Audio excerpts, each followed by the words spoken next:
Do you want to sound more like a native speaker? In today's video, I'm sharing 20 real British phrases that will help you describe people using more interesting words than nice or friendly. Whether you're talking about a friend, a family member, or someone at work, these phrases will help bring your English to life. So join me and learn these fun, authentic British phrases that people actually use every day. Let's get started. Our first set of phrases are used for positive descriptions of people, so when we want to say something nice about somebody. The first one is a good egg. If someone is a good egg, it means they're generally a good person. They're kind, trustworthy, they're nice to be around. If you want a more interesting way to say that someone is good, you can call them a good egg. For example, he's a really good egg. He helped me move house the other day. So you can see this phrase is used for generally nice people who we like. The next word is legend. If you say that someone is a legend, it means that you really respect them or admire them. You can use this word to talk about someone who you really like. They're really good fun, they're a great person, and if you want to really emphasize how much you like this person, you can say they're an absolute legend. For example, oh, you're an absolute legend for helping me with this today. Thank you so much. So someone who is not just a good person, but a really, really great person. Another positive word we can use to describe people is sound. If you say someone is sound, you're generally suggesting that they are reliable or trustworthy, or again, in general, a good person. For example, she's really sound. You can always count on her. So this means it's someone who we know we can rely on. They're a great person, a good friend. They're sound. The next word is used to describe someone who is very good or talented at something, and that is a natural. If you say that someone is a natural, it means that they have a particular talent for something. For example, she's a real natural at piano. That means that she is naturally very talented. Maybe she does practice the piano a lot, but she also has this natural ability that just comes from within her. She's a natural. She's so good at piano. It's like she was born to play the piano. And you can use this for any kind of skill. Someone can be a natural at skiing, or a natural at cooking, or even a natural at teaching. You can use it to describe people's professions as well. The next phrase is used if we want to describe someone who behaves very well, and that is as good as gold. If someone's as good as gold, they always do what they're told, they have very good behavior, they're very polite, and this phrase is often used to describe children. Imagine a child you know who's always very well behaved. You can say, oh, he's good as gold. He always does what he's told. He always listens to his parents. He's a very well-behaved child. The next phrase is a lovely one to describe someone who is just a wonderful person to be around. A ray of sunshine. Someone who is a ray of sunshine brings happiness and positivity wherever they go. Think of someone that you know in your life who always makes you feel good. They're often smiling, they're very positive, they make you feel happy when you're around them. That person is a ray of sunshine. The next phrase is a hard act to follow. If you say that someone is a hard act to follow, it means they were so good at doing something that it will be very difficult for another person to replace them, or for another person to do it as well as they did. For example, imagine when you were at school. Did you ever have a favorite teacher? Someone who was such a great teacher, they inspired you, they made you feel good about yourself, and they always encouraged you in class. That teacher was probably a hard act to follow.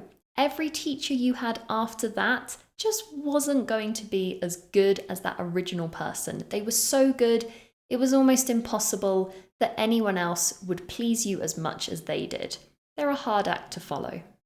If you're enjoying this video and you're liking learning these phrases, then why not help me out by hitting that like button and subscribing to my channel? I have plenty more videos just like this, where I give you useful phrases that native speakers use all the time. I'm looking forward to you joining me there. Now let's continue with our next set of phrases. The next set of phrases are neutral or even playful descriptions.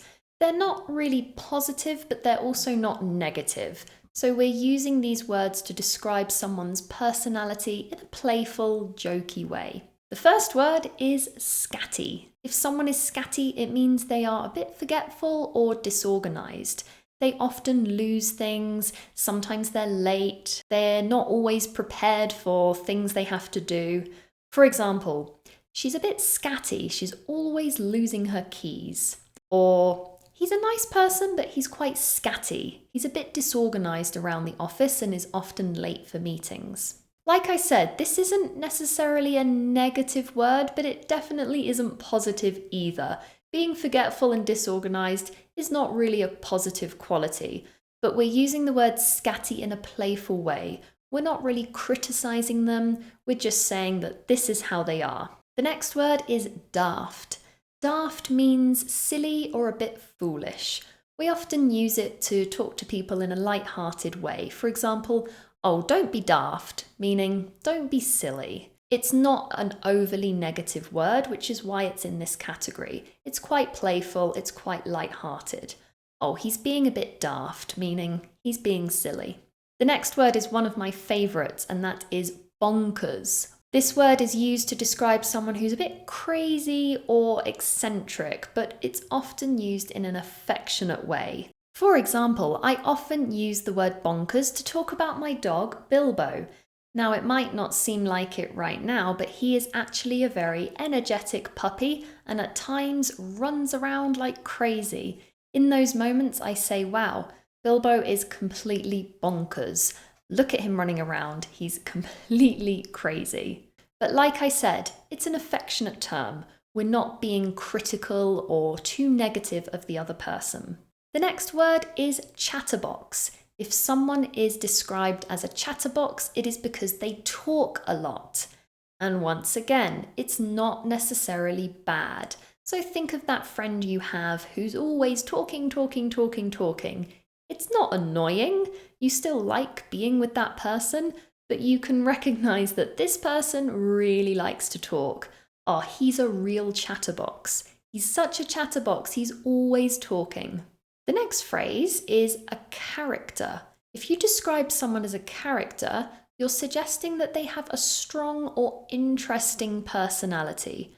This word could be positive or negative. It really depends on the context. For example, this new guy at work, he's a character. You're never bored when you're around him. So calling him a character suggests that he brings something interesting to the group. You'll never be bored. He's a character. So yes, a character, someone with a strong or slightly strange personality. Not necessarily good, but not always bad. Just interesting. The final word in this category is a smooth talker. If someone is a smooth talker, it means they're good at persuading or convincing other people of something. They're usually quite charming. For example, that guy is a real smooth talker. He always says the right thing and knows exactly what people want to hear. This, again, could be seen as negative because if you're a smooth talker, maybe you have a habit of not being truthful, but it's not super negative. It could just be describing someone who's charming. They always know the right thing to say.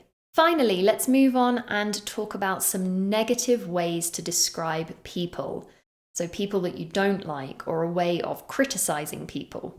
The first one is dodgy. If you say someone looks dodgy, it means they are a bit suspicious looking. You can't really trust them because you don't know exactly what they're up to. For example, the guy who sold me that car was a bit dodgy. I think maybe the car was stolen. So this guy, this dodgy guy, not very trustworthy. The next word is busybody. If you say someone is a busybody, it means they are nosy. They are always looking into other people's business and other people's affairs. They might gossip a lot, meaning they talk about other people. A busybody is definitely a negative thing because it suggests someone is not very respectful of other people's privacy. You don't really want to be friends with a busybody because they probably do not have your best interests at heart. The next word is gormless. If you describe someone as gormless, it means that they are not very intelligent or they don't have much common sense. For example, that new guy at the office is completely useless. He just stands around looking gormless all day. He doesn't know what to do. He doesn't have any common sense or any idea. He's not very intelligent. As you can see, this is not a very nice thing to call people. So that is why we have it in our negative category. The next phrase is a really common one that people use all the time, a pain in the neck. If you say that someone is a pain in the neck, it means they are very, very annoying. I used to use this phrase all the time to talk about my older brothers because they were always annoying me, teasing me, causing me problems. So I would say, oh, you're being a pain in the neck. Stop it. Stop annoying me. The next phrase is a wet blanket. If you describe someone as a wet blanket, it means they're not very fun, or they often dampen or ruin the fun for everybody else. Someone who is a wet blanket is often serious and not very willing to have fun. For example, she was a bit of a wet blanket at the party, always complaining and not getting involved with the group and the activities. No one wants to be a wet blanket because these people are no fun. The next phrase is all mouth and no trousers. This phrase is used to describe someone who's all talk and talk but no action. They might talk about the great things that they're going to do, but they don't actually do them. This type of person sometimes seems a bit arrogant. They might make it sound like they're going to do great and wonderful things, but in the end, they don't do anything. They're quite disappointing. So if you know someone like that in your life who's always talking about the great things they're going to do, but they never actually do them, you can say they're all mouth and no trousers. The last one is probably the most negative phrase in this category, a nasty piece of work. If you say that someone is a nasty piece of work, it not only means they're not very nice, but it actually means they are cruel, a cruel, horrible, nasty person. So you have just learnt 20 super useful phrases that people in Britain use all the time. If you want to make your English sound more interesting, then I recommend you start using these phrases today. Now, if you're having problems with confidence when speaking English and you want to learn how to boost your confidence so you can speak more freely with native speakers, I've got just what you need in this video right here.